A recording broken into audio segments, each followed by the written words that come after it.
이와 같이 성령도 우리의 연약함을 도우시나니 우리는 마땅히 기도할 바를 알지 못하나 오직 성령이 말할 수 없는 탄식으로 우리를 위하여 친히 간구하시느니라. 마음을 살피시는 이가 성령의 생각을 아시나니 이는 성령이 하나님의 뜻대로 성도를 위하여 간구하심이니라. 우리가 알거니와 하나님을 사랑하는 자 곧 그의 뜻대로 부르심을 입은 자들에게는 모든 것이 합력하여 선을 이루느니라. 아멘. 오늘 말씀의 제목을 한번 따라 하실까요? 승리의 그날까지.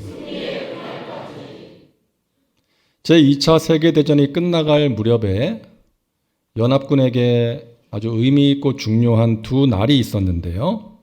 먼저는 1944년 연합군이 노르망디 해변에 상륙한 날입니다.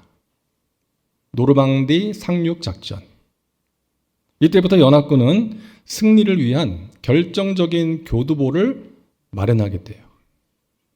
연합군은 이 날을 D-Day, 디시전 데이, 결정의 날이라고 불렀습니다.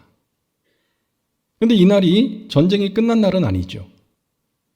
이때부터 연합군은 독일군의 격렬한 저항을 받게 됩니다. 그리고 결국 독일의 수도인 베를린을 함락하고 전쟁을 끝내게 되죠. 이날을 연합군은 V-Day, 빅토리 데이, 승리의 날이라고 불렀습니다. 여러분, 많은 신학자들이요, 이 두 날을 예수님의 초림과 재림에 비유하고 있어요. 예수님께서 이 땅에 오셔서 우리의 죄를 담당하시고 십자가에서 죽으시고 부활하신 날이 바로 D-Day, 결정의 날이었다. 인류의 구원과 승리를 확보한 날이라는 것이죠. 하지만 싸움이 끝난 것이 아니죠. 지금도 사탄은 격렬하게 저항을 하고 있습니다. 이 싸움이 언제 끝날까요? 우리 예수님 재림하시는 그날. 예수님께서 다시 오시는 그날에 사탄은 완전히 패배하고 전쟁은 끝나게 될 것입니다. 그날이 V-Day, 승리의 날이에요. 지금 우리는 이 D-Day와 V-Day 사이를 살고 있는 것입니다. 승리를 향해 나아가고 있는 거예요. 우리가 예수 그리스도를 믿음으로 구원받아서 하나님의 자녀로 살고 있지만 아직도 싸움은 계속되고 있잖아요. 죄와의 싸움, 마귀와의 싸움, 인생의 이런저런 문제와의 싸움입니다. 예수 믿으면 하는 일이 다 잘 되고 아무 문제가 없이 살면 좋겠지만 그렇지 않다는 것이죠. 문제가 없는 인생, 고난이 없는 인생은 없다는 것입니다.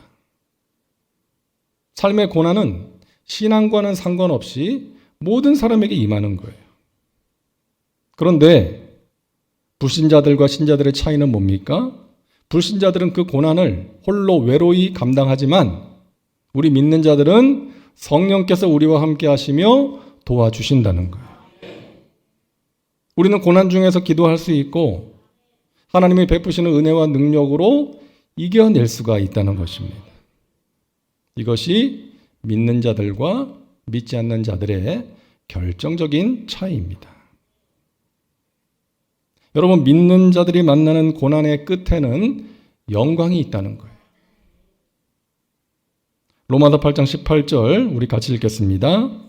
생각하건대 현재의 고난은 장차 우리에게 나타날 영광과 비교할 수 없도다. 아멘. 현재 우리가 겪고 있는 고난은 장차 우리에게 다가올 영광과 비교할 수 없다는 거예요.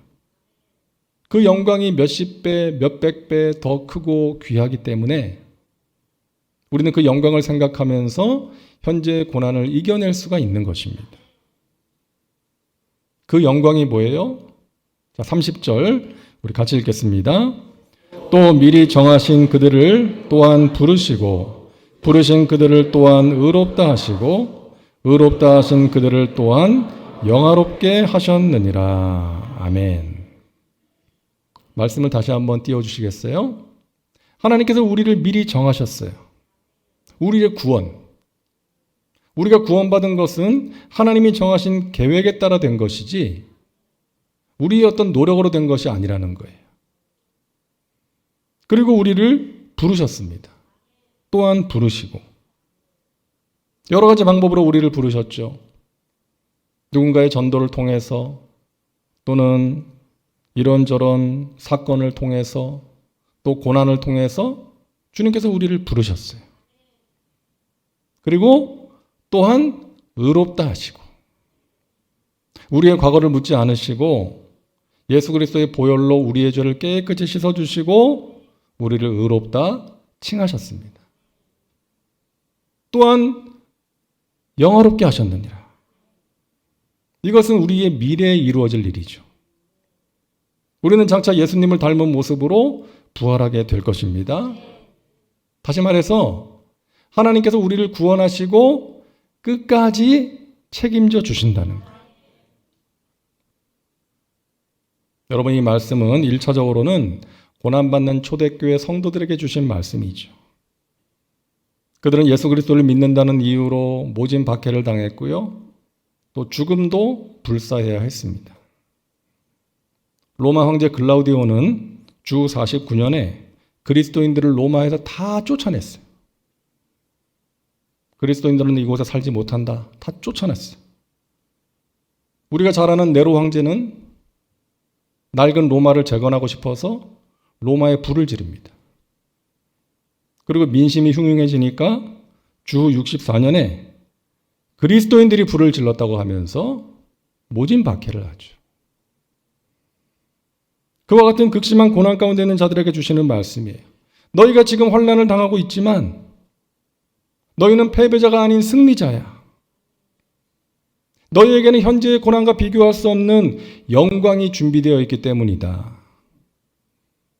너희를 사랑하사 구원하신 하나님, 이 세상을 이기신 주님이 너희와 함께 하시고 너희를 위한 영원한 나라, 영원한 생명을 준비해 주셨다. 사랑하는 여러분, 우리에게는 승리의 날이 예비되어 있습니다. 최후 승리를 얻기까지 주의 십자가 사랑하리. 빛난 면류관 받기까지 험한 십자가 붙들겠네. 우리에게는 궁극적인 승리, 최후 승리가 예비되어 있습니다. 우리는 그날까지 주님의 십자가를 사랑하며 주님과 동행해야 되는 거예요. 뿐만 아니라 이 세상을 살아가는 동안에 우리는 하나님의 도우심으로 죄를 이기고 마귀를 이기고 문제를 이기고 승리할 수가 있는 것입니다. 자, 오늘 말씀을 보면 반복해서 등장하는 단어가 있어요. 바로 탄식입니다.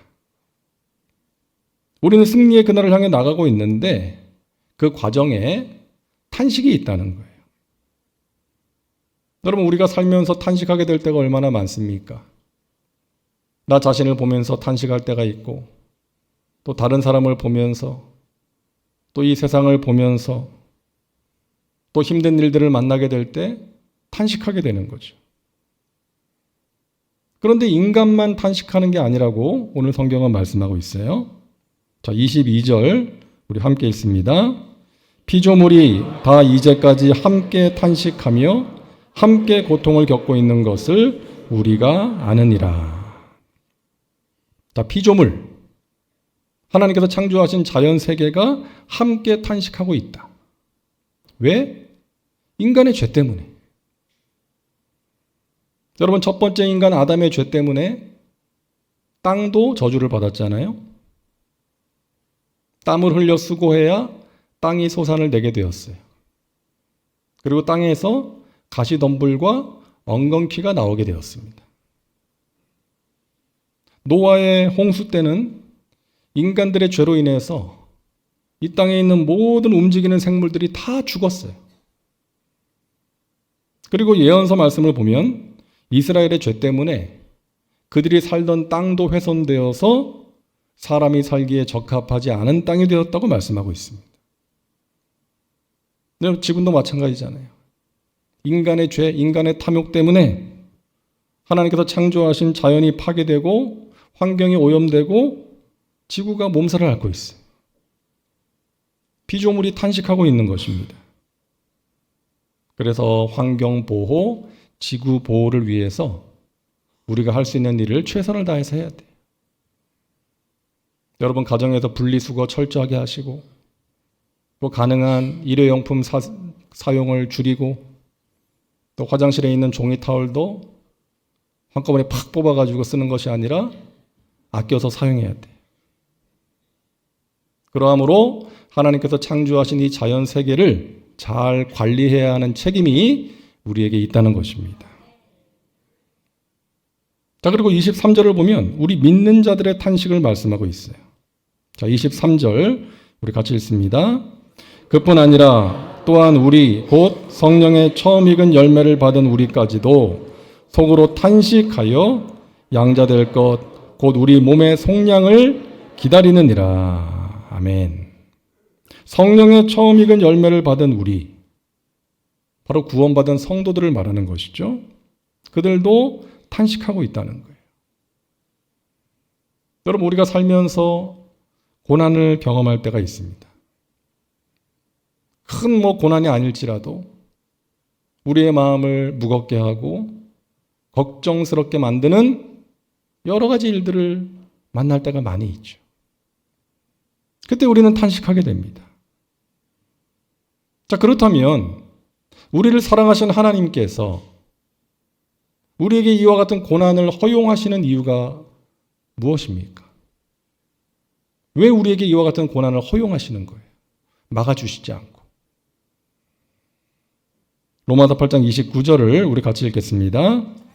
하나님이 미리 아신 자들을 또한 그 아들의 형상을 본받게 하기 위하여 미리 정하셨으니 이는 그로 많은 형제 중에서 맏아들이 되게 하려 하심이니라.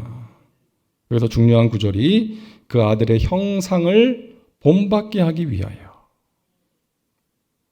예수님을 닮아가는 성화의 과정을 말하는 것입니다.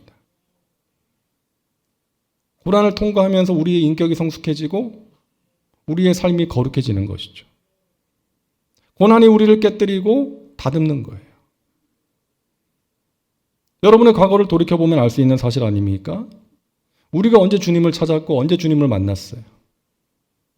언제 간절한 기도가 나왔고 언제 하나님의 은혜를 체험했습니까? 고난을 통과하면서죠. 고난을 통과하면서 우리의 신앙이 깊어지고 인격이 성숙하게 되었던 거예요. 그래서 시편 기자가 고난이 내게 유익이라고 주의 율례를 배우게 되었다라고 말씀하고 있는 거 아닙니까? 그래서 하나님께서 우리에게 이와 같은 고난을 허용하시고 고난을 통해서 우리를 다듬으시고 더욱더 깊고 강한 믿음과 인격의 소유자로 만들어 가시는 거예요. 하지만 우리가 그것을 알지만 고난을 환영하기는 어렵죠. 웬만하면 피하고 싶고 또 고난을 만날 때 우리는 탄식하게 돼요. 주님 어디에 계십니까? 주님 왜 가만히 계십니까? 왜 잠잠하십니까? 이와 같은 탄식이 나오게 되는 것이죠. 이번 달 신앙계를 보니까요. 케냐에서 20년 동안 사역했던 선교사님 사모님의 간증이 실려 있더라고요. 1992년에 8개월 된 아들을 품에 안고 케냐로 갔습니다. 이 사모님이 처음에는 자기가 케냐에 가면 타잔과 제인처럼 원숭이 데리고 살아야 되는 줄 알았대요. 그런 곳인 줄 알았대요. 근데 다행히 그런 삶은 아니었지만 나이로비 도시에서 생활을 하게 되었는데 내 나라를 떠나서 낯선 땅에 가서 지낸다는 것 자체가 엄청난 고난이거든요. 힘겹게 적응을 하고 또 어렵게 건축한 선교센터 건물을 현지인 목사한테 사기당해서 빼앗기고 말아요. 여의도에서 어떤 지원받아가지고 또 많은 분들의 후원으로 그 세운 건물이었는데 그 나라 사정과 법을 잘 모르니까 현지인 목사가 그걸 이용해가지고 그 건물을 빼앗아 갔어요. 그리고 그 일로 인해서 극심한 스트레스를 받아가지고 이 목사님과 사모님이 몸이 쇠약해지고 그러다 어느 날 총을 든 3인조 강도가 들이닥쳐가지고 집안에 있는 거 그냥 마구 가져가고, 그래서 놀라고 겁에 질린 아이들은 울음을 터뜨리고, 그날 밤에 이 선교사님 사모님이 통곡하면서 기도했다는 거예요. 하나님, 제가 뭘 그렇게 잘못했어요? 하나님 말씀에 순종해서 부르심을 따라 이곳에 와서 이렇게 지내는 것만으로도 기특한 거 아닌가요? 하나님 너무하십니다. 저 억울해서 더 이상 못 살겠어요. 한국으로 갈래요. 그렇게 하나님과 씨름을 하면서 울고 또 울다가 밤을 새운 거예요. 새벽이 되어서 이제 그동안 읽어왔던 성경에 그 다음 부분을 이제 펼쳐서 읽는데 꼬꾸라지고 말았어요. 히브리서 10장 32절부터 말씀이었습니다. 전날에 너희가 빛을 받은 후에 고난의 큰 싸움을 견디어낸 것을 생각하라. 혹은 비방과 혼란으로서 사람에게 구경거리가 되고, 혹은 이런 형편에 있는 자들과 사귀는 자가 되었으니, 너희가 갇힌 자를 동정하고 너희 소유를 빼앗기는 것도 기쁘게 당한 것은 더 낫고 영구한 소유가 있는 줄 알미라. 그러므로 너희 담대함을 버리지 말라. 이것이 큰 상을 얻게 하느니라. 너희에게 인내가 필요함은 너희가 하나님의 뜻을 행한 후에 약속하신 것을 받기 위함이라. 잠시 잠깐 후면 오실 이가 오시리니 지체하지 아니하시리라. 나의 의인은 믿음으로 말미암아 살리라. 또한 뒤로 물러가면 내 마음이 그를 기뻐하지 아니하리라 하셨느니라. 우리는 뒤로 물러가 멸망할 자가 아니요 오직 영혼을 구원함에 이르는 믿음을 가진 자니라. 너무나 정확하게 자신의 상황과 마음을 아시는 하나님께서 주시는 말씀이었던 거예요. 너희가 사람들에게 비방과 혼란을 당하고 소유를 빼앗겼지만 그것과 비교할 수 없는 더 낫고 영원한 소유가 있다는 것을 기억해라. 그러므로 너희 담대함을 버리지 말고 뒤로 물러가지 말고 인내함으로 승리해라. 그리하면 약속한 것을 받게 될 것이다. 이 사모님이 눈물로 기도했다는 거예요. 하나님 다 보시고 다 아셨네요. 그동안 내가 울고 내가 힘겨워할 때 그 모든 순간에 나와 함께 하셨네요. 하나님께서 나를 알아주신다면, 하나님께서 말씀해 주신다면, 이 부족하고 연약한 믿음을 가진 자와도 함께 하시는 하나님이시라면 다시금 일어서겠습니다. 말씀으로 찾아오신 주님으로 인해서 다시금 일어나서 사명을 감당할 수 있었다는 그런 간증이었어요. 사랑하는 여러분, 여러분에게 있는 문제만 바라보지 마시고 여러분과 함께 하시는 주님을 바라보시기를 바랍니다. 주님께서 우리에게 힘을 주시고 우리를 새롭게 해주시기를 간절히 소망합니다.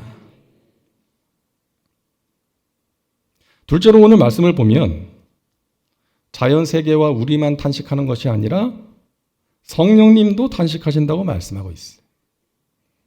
로마서 8장 26절을 우리 같이 읽겠습니다. 이와 같이 성령도 우리는 마땅히 기도할 바를 알지 못하나 오직 성령이 말할 수 없는 탄식으로 우리를 위하여 친히 간구하시느니라. 아멘. 성령께서 말할 수 없는 탄식으로 우리를 위하여 간구하신다. 성령께서 왜 탄식하십니까? 죄 가운데 빠져 방황하는 영혼들을 보시며 탄식하시고 인생의 고난 속에서 힘겨워하는 우리를 보시면서 탄식하시는 거예요. 그런데 성령님의 탄식은 절망적인 탄식이 아니라 우리를 돕는 것으로 이어지는 탄식입니다. 여러분, 성령님은 어떤 분이세요? 우리의 연약함을 도와주시는 분이세요. 어떻게 도우신다고요? 지난 주일에 원어의 의미를 설명해 드렸죠. 아기가 걸음마할 때 걷다가 넘어지면 엄마가 정죄하는 것이 아니라 다시금 격려해주고 일으켜 세워주는 것처럼 성령님은 우리를 정죄하지 않으시고 우리를 곁에서 격려하시고 위로하시고 일어날 수 있는 힘을 주십니다. 그리고 우리를 위해서 기도하신다는 거예요. 친히 간구하시느니라. 우리가 기도할 힘조차 잃어버릴 때, 무엇을 위해서 기도해야 될지 알지 못할 때, 또 하나님의 뜻대로가 아니라 내 뜻과 내 욕심대로 기도할 때, 지금 우리에게 무엇이 필요하고 무엇을 위해서 기도해야 되는지를 가장 잘 아시는 성령님께서 우리를 위해서 친히 간구하신다는 거예요. 하나님의 뜻대로 간구하신다는 것입니다. 여러분, 얼마나 감사하고 얼마나 든든한 일이에요. 성령께서 나를 위해서 간구하신다. 우리가 부르는 찬양 가운데 마음이 지쳐서 기도할 수 없고 눈물이 빗물처럼 흘러내릴 때 주님은 우리 연약함을 아시고 사랑으로 인도하시네. 누군가 널 위하여 누군가 기도하네. 너가 홀로 외로워서 마음이 무너질 때 누군가 널 위해 기도하네. 여러분, 여기서 누군가가 누구예요? 성령님이세요. 우리를 위해서 기도하는 사람들은 그 다음이고요. 성령님이 우리가 지쳐있고 마음이 무너지고 외로워할 때 우리와 함께 하시며 우리를 위해서 기도하시고 우리를 위로해 주신다는 것입니다. 성령께서 우리를 위로하시는 방법이 있죠. 말씀을 통해서 위로하시고 또 기도 가운데 주시는 확신으로 우리를 위로하시고 또 우리 주위에 있는 어떤 사람을 통해서 우리를 위로하십니다. 제가 예전에 큰 수술을 받고 이제 중환자실에서 하루를 지내게 됐어요. 제가 중환자실에 있을 때 느낀 것은 여기는 앞으로 다시는 들어오면 안 되겠다. 물론 그게 마음대로 되는 건 아니겠지만 다시는 들어오면 안 되겠다. 너무 괴로운 거예요. 고요한 정막 속에서 삑삑 이런 기계음만 들리고 가끔 의료진들이 나누는 알 수 없는 대화만 들리는 거예요. 너무나 괴롭고 외로운 고립된 공간이었습니다. 그런데 어느 순간에 저를 수술한 의사 선생님이 오시더니 제 손을 탁 잡으면서 괜찮으세요? 긴 시간 수술 받느라 수고 많았어요. 그러는데 그 말이요, 제 마음을 밝게 비추고 따뜻하게 하는 빛이 되더라고요. 그분이 예수님을 믿는 분인지 그때는 확인하지를 못했는데 이제 나중에 이분이 심장마비로 세상을 떠났거든요. 근데 장지가 영락동산이더라고요. 이분이 예수 믿는 분이었구나, 제가 알 수가 있었습니다.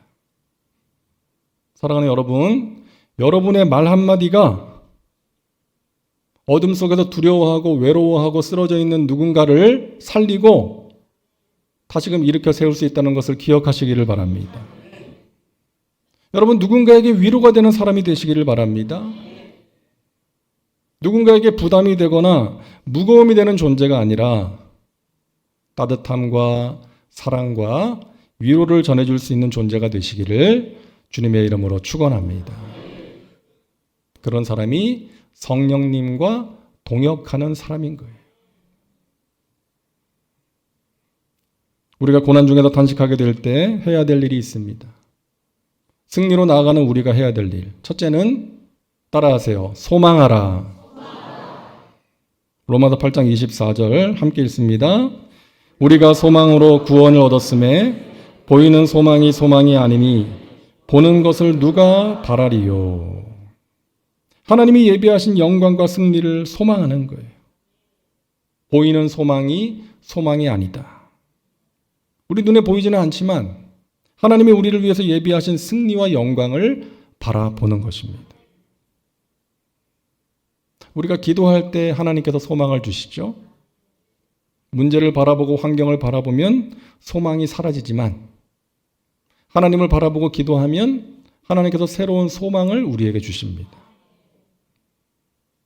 그리고 조영기 목사님께서 천막교회 시절에 눈을 감고 기도하면 수많은 사람들이 모여서 말씀을 듣는 모습이 보이고 은빛 날개를 타고 세계를 다니면서 복음 전하는 모습이 보이고 눈을 뜨면 천막교회 현실이 보이고 눈을 뜨면 실망이요 눈을 감고 기도하면 소망이 생겼다.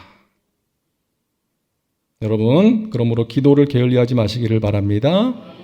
항상 깨어 우리가 기도할 때 우리의 마음을 지킬 수가 있고 승리할 수가 있는 거예요. 둘째로 따라하세요. 참고 기다리라. 25절 함께 읽습니다. 만일 우리가 보지 못하는 것을 바라면 참음으로 기다릴지니라. 소망이 있으면 참고 기다릴 수가 있어요. 인내할 수가 있습니다. 지금 당장 눈에 보이지는 않지만 살아계신 하나님께서 주신 그 소망을 반드시 때가 되면 이루어 주실 것을 믿는 거예요. 그러함으로 인내하는 것입니다.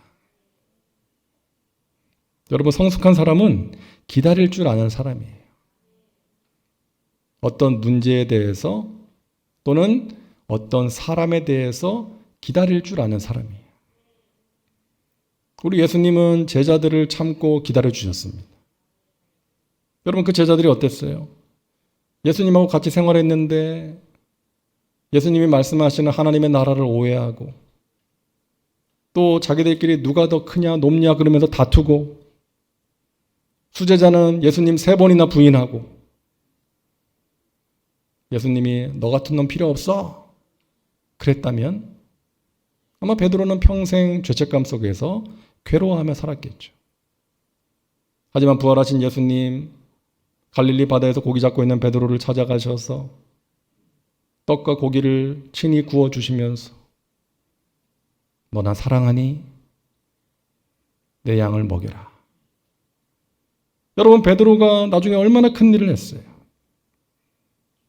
우리 예수님께서 십자가에서 돌아가실 때 세상은 크게 달라진 게 없었잖아요. 여전히 죄인들과 여전히 병자들이 넘쳐나는 세상이었어요. 남은 것은 제자들 몇 명뿐이었습니다. 그나마 부인하고 도망갔어요. 하지만 예수님 십자가에서 돌아가시기 전에 뭐라고 외치십니까? 내가 다 이루었다. 지금 눈에 보이는 것이 아니라 하나님의 스케줄, 하나님이 행하실 일을 바라보신 거예요. 신뢰하신 것입니다. 여러분, 우리도 예수님처럼 하나님의 스케줄을 신뢰할 수 있어야 돼요. 지금은 눈에 보이지 않지만 하나님이 하라고 하시는 일을 하면서 우리가 인내할 때, 기다릴 때, 온전한 순종을 행할 때 하나님이 정하신 때에 하나님의 크고 비밀한 일들을 우리에게 보여주실 줄로 믿습니다. 세 번째로 따라하세요. 신뢰하라. 우리가 사랑하는 말씀 로마서 8장 28절을 함께 읽습니다. 우리가 알거니와 하나님을 사랑하는 자 곧 그의 뜻대로 부르심을 입은 자들에게는 모든 것이 합력하여 선을 이루느니라. 아멘. 합력하여 선을 이루시는 하나님을 신뢰하세요. 이 고난을 통해서 나를 연단하시고 나를 빚으시는 하나님, 합력하여 선이 되게 하시는 하나님, 내가 가진 꿈과 소망을 이루시는 하나님을 신뢰하라는 거예요. 그 믿음이 우리에게 있어야 됩니다. 여러분, 사실 우리가 불안해하고 두려워하고 답답해하는 이유는 하나님을 향한 믿음의 부족 때문이죠. 하나님은 전지전능하세요. 능치 못함이 없으시고 모르는 게 없으세요. 우리에게 무엇이 필요한지, 우리가 어느 길로 가야 될지를 다 아시죠. 하나님이 실수하시나요? 하나님이 깜빡 잊어버리시나요? 그렇지 않아요. 우리가 매 주일 예배 때마다 부르는 찬양처럼 하나님은 완전하신 분이세요. 우리를 의의 길로 인도해 주세요. 우리는 그분을 신뢰하면 되는 거예요. 맡기면 되는 거예요. 신뢰하지 못하니까 걱정하고 두려워하는 것 아닙니까? 하나님, 제가 하나님께 모든 건 맡깁니다. 하나님을 신뢰합니다. 완전하신 나의 주, 의의 길로 나를 인도하여 주옵소서. 주님을 따라가게 하여 주옵소서. 주님이 행하시는 일들을 보게 하여 주시옵소서. 사랑하는 여러분, 지금은 여러분이 직면한 어떤 현실이 탄식하게 만든다 할지라도 하나님이 주신 소망을 붙들고 우리 연약함을 도와주시는 성령님과 동행하며 그분을 의지하며 나갈 때 하나님이 주시는 귀한 승리를 경험하게 될 줄로 믿습니다. 저와 여러분 모두가 그와 같은 은혜의 주인공들 되시기를 주님의 이름으로 축원합니다. 기도합니다. 사랑과 은혜가 풍성하신 하나님, 승리의 그날까지 우리를 붙들어 주시고 이끌어 주옵소서. 우리의 삶에 이런저런 문제로 인하여 탄식하게 될 때가 있습니다. 하지만 그 탄식이 변하여 찬송이 되게 하여 주옵소서. 우리에게 믿음을 주시어 하나님이 주시는 소망 중에 즐거워하게 하시고 환난 중에 인내하게 하시고 기도에 항상 힘쓰게 하셔서 마침내 승리함으로 하나님께 영광을 올려드리고 살아계신 하나님을 많은 사람들에게 보여줄 수 있도록 인도하여 주시옵소서. 예수님의 이름으로 기도하옵나이다. 아멘.